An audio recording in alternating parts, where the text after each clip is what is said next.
Joe's Art Stuff. My name is Julie and I am here to impart some knowledge to you today via a 2-minute art tip.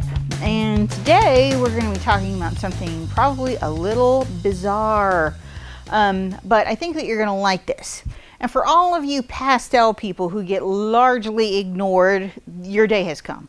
So today I'm here to share a little art tip with you that comes via my mom, Carol, who's here in the studio today, and she's a pastel person, and so I would like to share with you one of the cool little thingies that she does that's a cool little art tip. And one is we've got some pastel here on a piece of like my tin's paper, and I also have some pan pastels. If you're not familiar with pan pastels, they're awesome and you should take a look at them.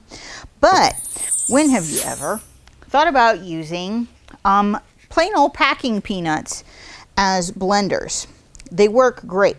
They're inexpensive. Now granted, pan pastel has their own set of applicators and stuff like this, but you know, blenders in general can be sort of expensive, and sometimes they have dirty edges when you're done and stuff like this. But with a packing peanut, one, they're soft, they're sort of forgiving, they're inexpensive, they're everywhere.